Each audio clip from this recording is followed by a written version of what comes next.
Hello friends, this is SP. Welcome to Adhigam Manch. We are present here with another new and important session. Friends, इस session में आज जो हम करने वाले हैं वो करेंगे पियाजे से संबंधित कॉग्निटिव डेवलपमेंट। पियाजे ने जो संज्ञानात्मक विकास का सिद्धांत दिया है उससे संबंधित आज हम इम्पोर्टेंट क्वेश्चंस करने वाले हैं। इससे पहले हम पार्ट 1 कर चुके हैं। पार्ट 1 में हमने 20 क्वेश्चंस किए थे, तो हम पियाजे के संज्ञानात्मक विकास से संबंधित टॉप 50 क्वेश्चंस कर रहे हैं, जो कि सीटेट 2020 के लिए कर रहे हैं। तो आज जो रहेगा ये रहेगा पार्ट 2। बहुत ही महत्वपूर्ण क्वेश्चंस हैं जो आपकी अंडरस्टैंडिंग को बेहतर बनाने में, समझ को विकसित करने में बहुत आपकी हेल्प करेंगे। तो आइए शुरू करते हैं ये इम्पोर्टेंट सेशन। ये रहा आज के लिए क्वेश्चन नंबर 21, यानी कि इस सेशन का पहला क्वेश्चन। लेकिन दूसरे पार्ट की बात करें तो 21वां क्वेश्चन। 21वां क्वेश्चन कहता है, according to Piaget's stages of cognitive development the sensory motor stage is associated with. पियाजे के संज्ञानात्मक विकास के चरणों के अनुसार इंद्रियगामक अवस्था किसके साथ संबंधित है। यानी कि सेंसरी मोटर जो स्टेज है, जन्म से 2 वर्ष तक की जो अवस्था है, पियाजे ने उसे संज्ञानात्मक विकास के संदर्भ में सेंसरी मोटर स्टेज यानी कि इंद्रियगामक अवस्था कहा है। तो उसका संबंध किससे है? तो फ्रेंड्स, यहाँ पे अनुकरण, स्मृति और मानसिक निरूपण, तार्किक रूप से समस्या समाधान की योग्यता, विकल्पों के निर्वाचन और विश्लेषण करने की योग्यता, या फिर सामाजिक मुद्दों से सरोकार। फ्रेंड्स, आप सभी जैसा कि जानते हैं कि जन्म से लेकर 2 वर्ष तक की जो अवस्था होती है, 2 वर्ष तक का बच्चा किन किन चीज़ों के साथ या कौन सी चीज़ के साथ वो आगे बढ़ सकता है, ठीक है। तो यहाँ पे देख पा रहे हैं कि सेंसेस उसके काम करते हैं, उसकी इंद्रियों से वो सीखता है। तो यहाँ पे ऑप्शन ए बिल्कुल करेक्ट होता है। इसमें अनुकरण यानी कि इमिटेशन की बात हो रही है। बच्चा अनुकरण से सीखता है, इसके द्वारा उसकी मेमोरी काम करती है और उसका जो माइंड है वो भी काम करता है। तो कुल मिला के उसके जो मेमोरी है वो तो काम करती है, इसके साथ अपनी मेमोरी में बड़ों के द्वारा सीखे गए यानी कि जो वो करते हैं उनके द्वारा अनुकरण करता है। तो फ्रेंड्स, यहाँ पे ए ऑप्शन बिल्कुल करेक्ट होता है। नेक्स्ट चलते हैं। ये रहा नेक्स्ट क्वेश्चन। 22वां क्वेश्चन क्या कहता है, पियाजे के अनुसार संज्ञानात्मक विकास के किस चरण पर बच्चा वस्तु स्थायित्व को प्रदर्शित करता है। यानी कि कौन सी अवस्था में बच्चा ऑब्जेक्ट परमानेंस को समझ लेता है। ऑब्जेक्ट परमानेंस मतलब यदि किसी बच्चे का कोई टॉय खिलौना छिपा दिया जाए तो उसे वो ढूंढ सकता है मतलब उसे पहचान हो जाती है कि यह खिलौना मेरा है। यानी कि वस्तुओं के लिए उसकी सोच विकसित हो गई होती है, यानी कि जिसे हम ऑब्जेक्ट परमानेंस या फिर वस्तु स्थायित्व कहते हैं। तो किस अवस्था में ये विशेषता विकसित हो जाती है? संवेदी प्रेरक चरण, पूर्व संज्ञानात्मक चरण, मूर्त संज्ञानात्मक चरण, या फिर औपचारिक संज्ञानात्मक चरण। तो फ्रेंड्स, जो फर्स्ट स्टेज है कॉग्निटिव डेवलपमेंट की, संज्ञानात्मक विकास की, यानी कि जन्म से लेकर 2 वर्ष तक की जो अवस्था है, उसमें बच्चे में ऑब्जेक्ट परमानेंस यानी कि वस्तु स्थायित्व का गुण विद्यमान हो गया होता है। तो फ्रेंड्स, यहाँ पे 22वें क्वेश्चन का ऑप्शन ए बिल्कुल करेक्ट रहेगा। इसके साथ चलते हैं नेक्स्ट। ये रहा 23वां क्वेश्चन, 23rd क्वेश्चन।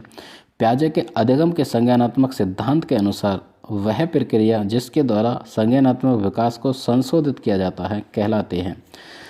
जब भी लर्निंग से संबंधित पियाजे का डेवलपमेंट यानी कि कॉग्निटिव डेवलपमेंट की हम बात करते हैं, तो वह प्रक्रिया जिसमें जो संज्ञानात्मक संरचना है, ठीक, जो कॉग्निटिव स्ट्रक्चर है, मानसिक संरचना है, ठीक है, तो उसको संशोधित जो किया जाता है वो क्या कहलाती है? समावेशन, स्कीमा, पृथक्करण, या फिर समायोजन। तो फ्रेंड्स, यहाँ पे क्वेश्चन नंबर 23 का ऑप्शन नंबर डी बिल्कुल करेक्ट रहेगा। यानी कि संज्ञानात्मक संरचना को संशोधित करने की जो प्रक्रिया है वो कहलाती है एकोमोडेशन यानी कि समायोजन। समायोजन से मतलब यहाँ पे जब भी किसी बच्चे के मस्तिष्क में कोई चीज़ ऐड की जाती है, कोई भी इन्फॉर्मेशन पहले दी गई, मान लीजिए किसी बच्चे ने सबसे पहले एक गाय देखी, काव देखी, ठीक है, तो काव देखने के बाद उसने एक अपने माइंड में स्कीमा बनाया, एक स्कीम जिसे सेट ऑफ इन्फॉर्मेशन कहते हैं। अब उसे पता चल गया कि गाय इस तरह की होती है। दूसरे उसने देखा कि एक भैंस देखी, ठीक है, तो उसे बिल्कुल फ़र्क नहीं नज़र आ पाया, वो भैंस को भी गाय कहता है। इस तरह से दूसरे उसे ये बता दिया जाता है कि नहीं बेटा, पहले वाली जो थी वो गाय थी, यानी कि उसकी कुछ विशेषताएं होती हैं, उसका रंग अलग होता है, ठीक है, 4 पैर बेशक हों लेकिन भैंस की कुछ अलग विशेषताएं होती हैं। उसके साथ यानी कि वो मॉडिफाई करता है फिर चीज़ों को, गाय और भैंस में वो अंतर स्थापित कर पाता है, यानी कि वो एकोमोडेशन कर पाता है, यानी कि वो समायोजन करता है। पहली जो इन्फॉर्मेशन उसके माइंड में थी, उसके स्कीमा में, उसे मॉडिफाई करता है, ठीक है, एडजस्ट करता है, कुल मिला के वो समायोजन कर पाता है। अब गाय और भैंस में उसे अंतर हो जाता है। गाय और भैंस के अलावा एक और एग्जाम्पल लें, कैट और डॉग का, तो इस तरह से वो अंतर कर पाता है। तो इस अवस्था को या संशोधन करने की जो प्रक्रिया है उसे हम समायोजन कहेंगे। तो यहाँ पे क्वेश्चन नंबर 23 का डी ऑप्शन बिल्कुल सही होता है। इसके साथ नेक्स्ट क्वेश्चन, नेक्स्ट एरा, मानसिक विकास के औपचारिक संज्ञानात्मक अवस्था की मुख्य विशेषता है। मानसिक विकास मतलब जो कॉग्निटिव डेवलपमेंट है, उसकी औपचारिक संज्ञानात्मक जो अवस्था है, 11 वर्ष से जो ऊपर की अवस्था है, 11 वर्ष से ऊपर की अवस्था, उसकी विशेषता क्या है? अमूर्त चिंतन, मूर्त चिंतन, सामाजिक चिंतन या फिर अहम केंद्रित व्यवहार। तो फ्रेंड्स, जो फॉर्मल ऑपरेशनल स्टेज है 11 वर्ष से ऊपर की अवस्था, उसमें बच्चा अमूर्त चीज़ों के बारे में चिंतन करने लगता है। उसके सामने जो चीज़ें अवेलेबल नहीं हैं उनके बारे में भी सोच सकता है। तो यहाँ पे ऑप्शन ए बिल्कुल करेक्ट होता है। नेक्स्ट चलते हैं, ये रहा क्वेश्चन नंबर 25। निम्नलिखित में से कौन सा प्याजे की पूर्व संज्ञानात्मक अवस्था का हिस्सा नहीं है? जो प्री ऑपरेशनल स्टेज है, प्री ऑपरेशनल स्टेज 2 से 7 वर्ष की जो अवस्था होती है उसे प्याजे ने प्री ऑपरेशनल स्टेज कहा, यानी कि पूर्व संज्ञानात्मक अवस्था। तो इस अवस्था की कोई नीचे निम्नलिखित में से एक विशेषता नहीं है: आत्म केंद्रिता, जीववाद, अनपलटावे या फिर संधारण। संधारण मतलब संरक्षण। ऑप्शन दोबारा से देख लीजिए, यानी कि इकोसेंट्रिज्म, एनिमिज्म, इरिवर्सिबिलिटी या फिर कंजर्वेशन। तो फिर फ्रेंड्स, प्री ऑपरेशनल स्टेज की जब भी हम बात करते हैं, इस अवस्था में बच्चे में कंजर्वेशन, जो संरक्षण का गुण होता है, वो नहीं आया होता, ठीक है। संरक्षण की यदि हम बात करें, ठीक है, कंजर्वेशन की बात करें, तो वो मूर्त संज्ञानात्मक अवस्था जो 7 से 11 वर्ष की अवस्था होती है उसमें आया होता है। तो यहाँ पे जो डी ऑप्शन है बिल्कुल करेक्ट रहेगा। नेक्स्ट इसी के साथ क्वेश्चन नंबर 26वां क्वेश्चन, किसके अलावा निम्नलिखित में से सभी प्याजे की मूर्त संज्ञानात्मक अवस्था का हिस्सा है? मूर्त संज्ञानात्मक अवस्था, अभी हमने जो बात की 7 से 11 वर्ष की जो अवस्था है, कंक्रीट ऑपरेशनल स्टेज, जो मूर्त संज्ञानात्मक अवस्था है, इस अवस्था में बच्चा मूर्त यानी कि उसके समक्ष जो चीज़ें मौजूद होती हैं उसके बारे में वो अच्छी तरह से चिंतन कर पाता है, सोच पाता है। तो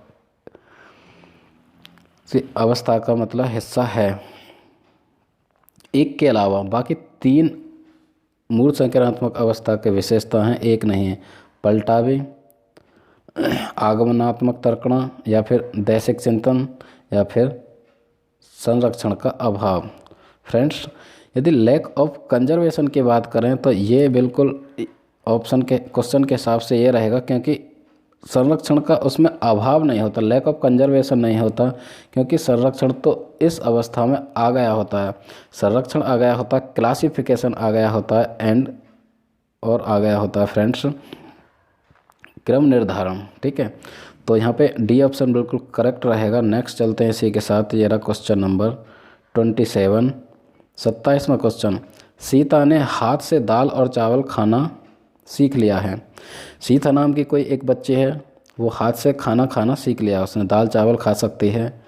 जब उसे दाल और चावल दिए जाते हैं तो दाल चावल मिलाकर खाने लगती है, यानी कि उसे दाल चावल अलग करके दिए जाते हैं तो अब वो दाल चावल को मिक्स करके खाने लगती है। उसने चीज़ों को करने के लिए अपने स्कीमा में दाल और चावल खाने को कर लिया है, यानी कि दाल और चावल वो मिला के खा रहे हैं, उसको अंतर नहीं हो पा रहा है। तो उसके स्कीमा में किस तरह से उसने किया है, अनुकूलन कर लिया है अब उसने अपने स्कीमा में, या फिर समुचितता कर ली है, या फिर अंगीकार कर लिया है, या फिर समायोजित कर लिया है।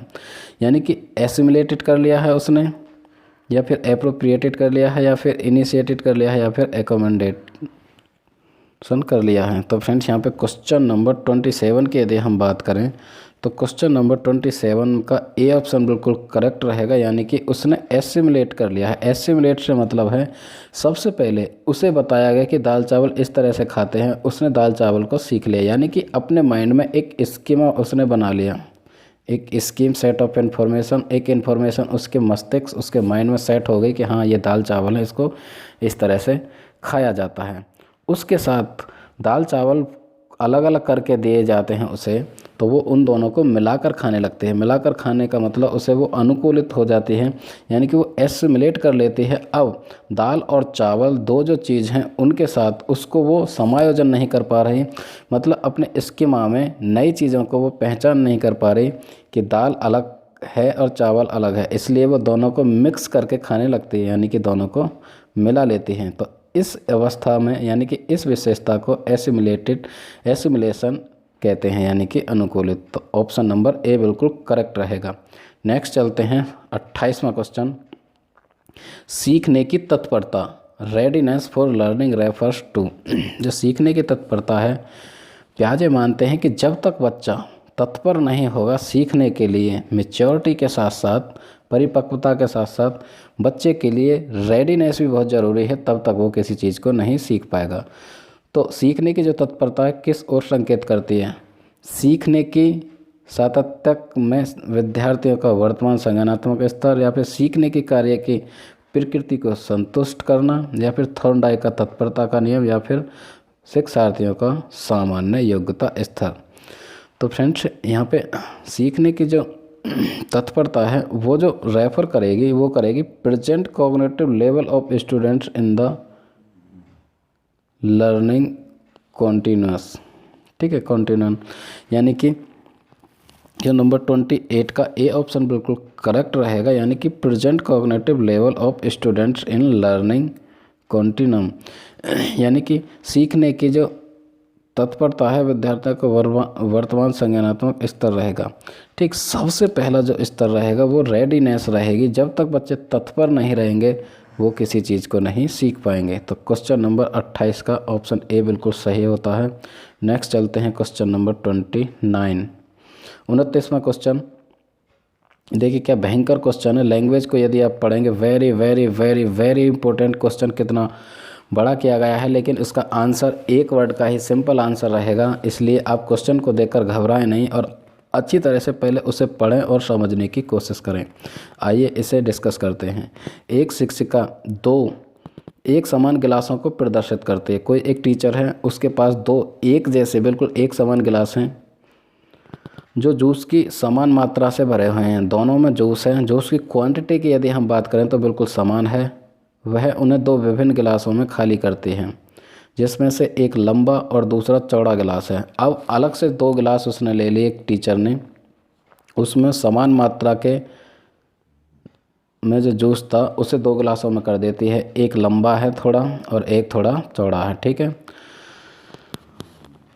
वह बच्चों को उस गिलास की पहचान करने के लिए कहती है जिसमें जूस ज़्यादा है। अब वो कहती है कि बताओ बच्चों किस गिलास में दूध ज़्यादा है, जबकि एक चौड़ा गिलास है और एक लंबा गिलास है। जूस की जो क्वांटिटी है बिल्कुल समान है। बच्चे प्रत्युत्तर देते हैं कि लंबे गिलास में दूध ज़्यादा है। अब बच्चे लंबे गिलास को बताते हैं क्योंकि उनको समान क्वांटिटी वाला जूस लंबे गिलास में ऊपर तक भरा हुआ दिखाई दे रहा है, इसलिए वो इस गिलास को ज़्यादा बताते हैं। शिक्षिका के बच्चों को कठिनाई है, तो इस तरह की सिचुएशन में जो टीचर है वो पाती है कि उसके बच्चों में कौन सी एक कठिनाई है, कौन सी एक प्रॉब्लम वो महसूस कर रहे हैं, यानी कि पलटावी, रिवर्सिबिलिटी की, समायोजन की यानी कि एकोमोडेशन की, अहम केंद्रिता यानी इकोसेंट्रिसिज्म की, या फिर विकेंद्रीकरण यानी कि सेंट्रिएशन की। तो फ्रेंड्स यहाँ पे इस तरीके की जो अवस्था रहेगी डिसेंटरिंग की, डी ऑप्शन कहता है डिसेंटरिंग। तो फ्रेंड्स इस तरह की जो दिक्कत आएगी बच्चों में, उसे यानी कि उनमें रिवर्सिबिलिटी का गुण नहीं आया है, यानी कि उनकी थिंकिंग है, यानी कि उनमें पलटावी गुण नहीं है। पलटावी मतलब रिवर्सिबिलिटी की जो विशेषता है वो नहीं आई है, इसलिए वो चीज़ों को यानी कि अपने विचार को, अपने थॉट को रिवर्स नहीं कर पा रहे। वो यह पता नहीं कर पा रहे, सिर्फ उन्हें एक पॉट जो बर्तन है वो दिखाई दे रहा है कि बड़ा बर्तन है तो उसमें जो जूस की मात्रा है वो ज़्यादा हो जाएगी, लेकिन नहीं, समान मात्रा है, इसलिए यहाँ पे रहेगा कि उनमें पलटावी रिवर्सिबिलिटी का गुण नहीं आया है। तो फ्रेंड्स ये बहुत इंपॉर्टेंट क्वेश्चन है, इस तरह के क्वेश्चन पूछे जाते हैं, तो इसे बिल्कुल आप समझ लीजिए और रट लीजिए, याद कर लीजिए कुल मिला के। इसके साथ चलते हैं नेक्स्ट, यानी कि 30th क्वेश्चन। 30वां क्वेश्चन क्या कहता है, प्याजे के विकासात्मक सिद्धांत के परिप्रेक्ष्य में निम्नलिखित में से कौन सा आरेख विकास को समुचित रूप से स्पष्ट करता है। प्याजे के यदि हम बात करें तो उन्होंने कॉग्निटिव जो डेवलपमेंट दिया है, तो 4 जो ग्राफ हैं उसमें कौन से के द्वारा प्रदर्शित होता है प्याजे का विकासात्मक सिद्धांत का मॉडल। तो फ्रेंड्स यानी कि विकास दिया गया है इस तरह से, और नीचे आयु यानी कि एज दी गई है। तो फ्रेंड्स ए ऑप्शन की बात करें, ए ऑप्शन बिल्कुल करेक्ट रहेगा, क्योंकि प्याजे ने 4 स्टेजेस बताई हैं डेवलपमेंट की, अवस्थाएं बताई हैं, पहली, दूसरी, तीसरी, चौथी। जो विकास जो रहेगा बच्चे का इस तरह से बढ़ेगा, यानी कि आयु के हिसाब से। पहले आयु यानी कि जन्म से 2 वर्ष की अवस्था में उसका विकास मैच्योरिटी के अनुसार यानी कि एज के अनुसार ही बढ़ेगा। फिर दूसरी जो स्टेज आएगी प्री ऑपरेशनल, 2 से 7 वर्ष की अवस्था, उसमें विकास बढ़ेगा। कुल मिला के लास्ट में जो रहेगी 11 वर्ष के ऊपर तक की अवस्था। तो 4 स्टेजेस की यहाँ पे बात हो रही है, इसलिए ए ऑप्शन बिल्कुल करेक्ट होता है, बाकी सभी ये सारे ऑप्शन नहीं रहेंगे। नेक्स्ट चलते हैं 31वां क्वेश्चन, निम्नलिखित में से कौन सा निहितार्थ प्याजे के संज्ञानात्मक विकास के सिद्धांत से नहीं लिया जा सकता। नीचे जो दे रखे 4 ऑप्शन है जो प्याजे के संज्ञानात्मक विकास से संबंधित नहीं है, सीधा सीधा क्वेश्चन में ये पूछा गया। बच्चों की अधिगमनात्मक तत्परता के प्रति संवेदनशीलता, या फिर वैयक्तिक भेदों की स्वीकृति, या फिर खोजपूर्ण अधिगम, या फिर शाब्दिक शिक्षण की आवश्यकता। फ्रेंड्स ये क्वेश्चन है क्वेश्चन नंबर 31वें क्वेश्चन की यदि हम बात करें तो यहाँ पे जो ऑप्शन रहेगा सी बिल्कुल करेक्ट होता है, क्योंकि खोजपूर्ण अधिगम। निम्नलिखित में से, क्वेश्चन को दोबारा से देख लेते हैं, निम्नलिखित में से कौन सा निहितार्थ प्याजे के संज्ञानात्मक विकास के सिद्धांत से नहीं निकाला जा सकता। 31वां क्वेश्चन का सी ऑप्शन बिल्कुल करेक्ट रहेगा, यानी कि जो खोजपूर्ण अधिगम है उसको प्याजे के सिद्धांत से नहीं निकाला जा सकता। ठीक, इस क्वेश्चन में यदि थोड़ा भी डाउट है तो आप बता सकते हैं कमेंट बॉक्स में। ठीक है, इसे दोबारा से कर लेंगे यदि कोई भी डाउट रह जाता है तो। चलो इस क्वेश्चन को दोबारा से ही कर लेते हैं, क्वेश्चन को देख लेते हैं। क्वेश्चन कहता है, Which of the following implications cannot be derived from Piaget's theory of cognitive development? निम्नलिखित में से कौन सा जो निहितार्थ है प्याजे के संज्ञानात्मक विकास के सिद्धांत से नहीं निकाला जा सकता। जब भी हम कॉग्निटिव डेवलपमेंट थ्योरी पढ़ते हैं प्याजे की, तो एक जो निष्कर्ष है वो नहीं निकलेगा। कौन सा नहीं निकलेगा?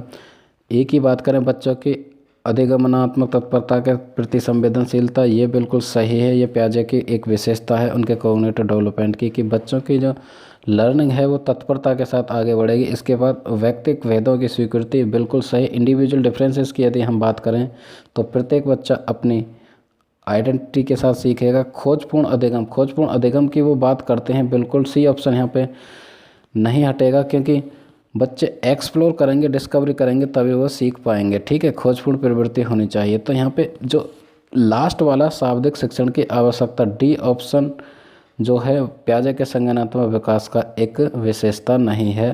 ठीक है, तो यहाँ पे डी ऑप्शन रहेगा, यानी कि शाब्दिक शिक्षण की आवश्यकता। प्याजे इस तरह से नहीं कहते कि बच्चों को शाब्दिक शिक्षण की कोई आवश्यकता होती है, वो मानते हैं कि बच्चे खुद से एक्टिव इंगेजमेंट के साथ खुद सीखते हैं, खुद एक्सप्लोर करते हैं, यानी कि ज्ञान का सृजन खुद कर लेते हैं। तो यहाँ पे क्वेश्चन नंबर 31 का डी ऑप्शन बिल्कुल करेक्ट रहेगा। ठीक, इसके साथ चलते हैं 32वें क्वेश्चन की तरफ। 32वां क्वेश्चन क्या कहता है, 1 वर्ष तक के शिशु जो 1 वर्ष तक के शिशु की यहाँ पे बात हो रही है, जब बच्चा आँख, कान, हाथों से सोचते हैं, यानी कि अपनी सेंसेस जो उनकी इंद्रियां होती हैं उनके द्वारा वो सोचते हैं, उनके द्वारा सारी चीज़ें सीखते हैं। ठीक है, तो निम्नलिखित में से कौन सा स्तर शामिल होता है? मूर्त संज्ञानात्मक स्तर, पूर्व संज्ञानात्मक स्तर, इंद्रिय जनित गामक स्तर या फिर अमूर्त संज्ञानात्मक स्तर। तो फ्रेंड्स सी ऑप्शन बिल्कुल करेक्ट रहेगा, यानी कि सेंसरी मोटर स्टेज।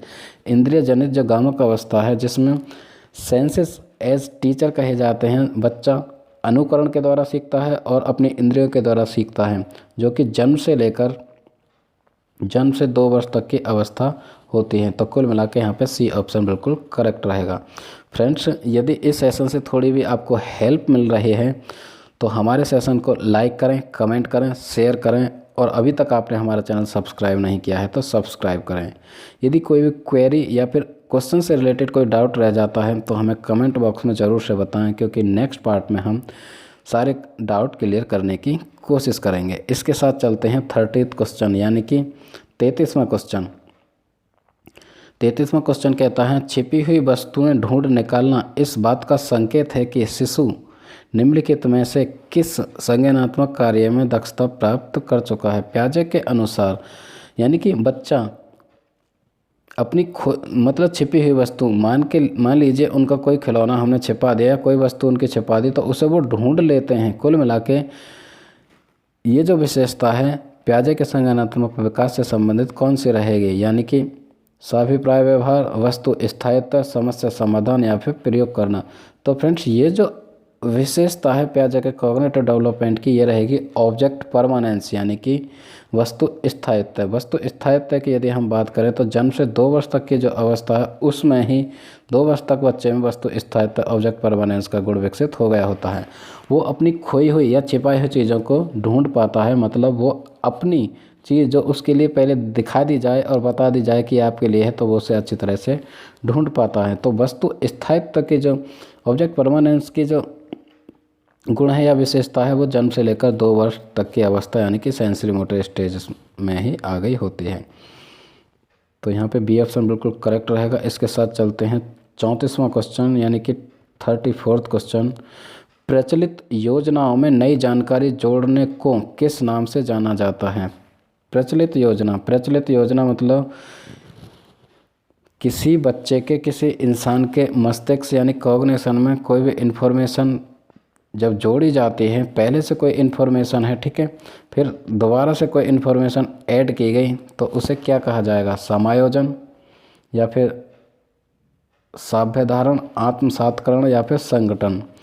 ठीक है, यानी कि एकोमोडेशन कहा जाएगा, एक्विलिब्रेशन कहा जाएगा, एसिमिलेशन कहा जाएगा या फिर ऑर्गेनाइजेशन कहा जाएगा।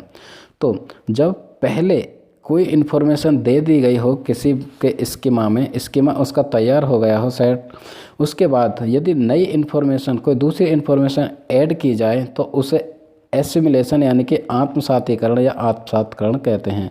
तो यहाँ पे क्वेश्चन नंबर 24 का सी ऑप्शन बिल्कुल करेक्ट रहेगा। ठीक है, लेकिन इसे समझ लीजिए, सबसे पहले कोई एक बच्चा है, मान लीजिए छोटा बच्चा है, उसे सबसे पहले एक कैट दिखाई गई, क्या एक बिल्ली बता दी गई, उसे एक इन्फॉर्मेशन दी गई कि बिल्ली इस तरह की होती है, उसकी 4 टांग होती हैं, एक पूंछ होती है, आँख होती है, छोटे छोटे कान, और उसका एक कलर इस तरह से होता है, ब्लैक बता दिया गया है।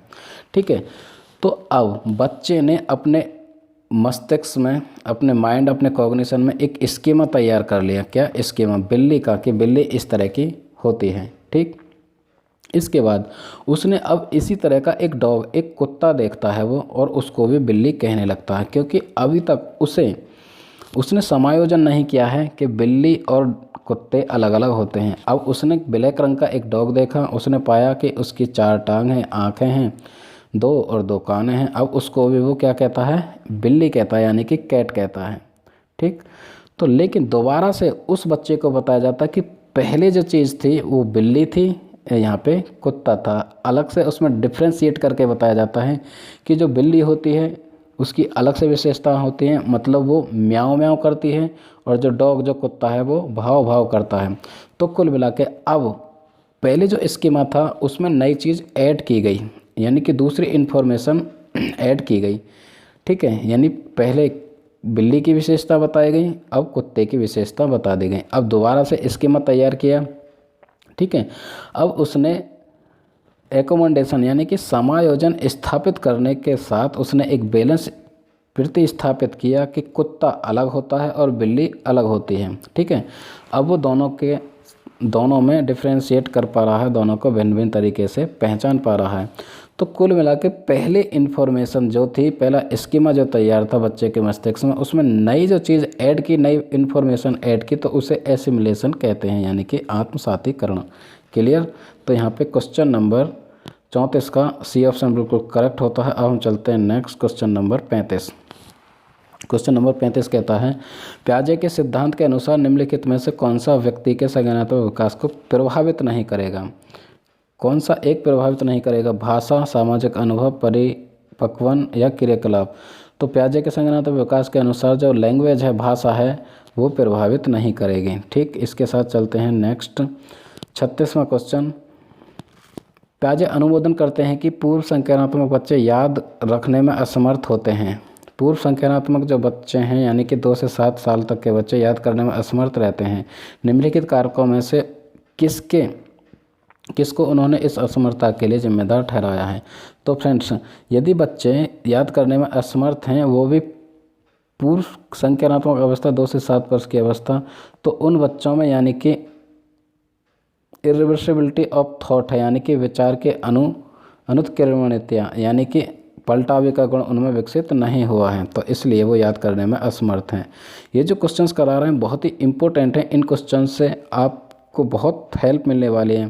तो यहाँ पे सी ऑप्शन बिल्कुल करेक्ट होता है। अब हम चलते हैं नेक्स्ट। प्याजे के सिद्धांत के अनुसार बच्चे निम्न में से किसके द्वारा सीखते हैं?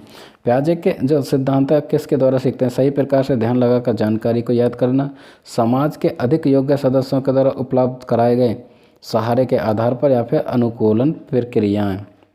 जो प्रोसेस ऑफ एडप्टेशन है उसके द्वारा बच्चे खुद से सीखते हैं, खुद अनुकूलन करके समाज के साथ, वातावरण के साथ बच्चे खुद सीखते हैं। ठीक है, तो सी ऑप्शन बिल्कुल करेक्ट रहेगा। नेक्स्ट चलते हैं यानी कि 38वां क्वेश्चन।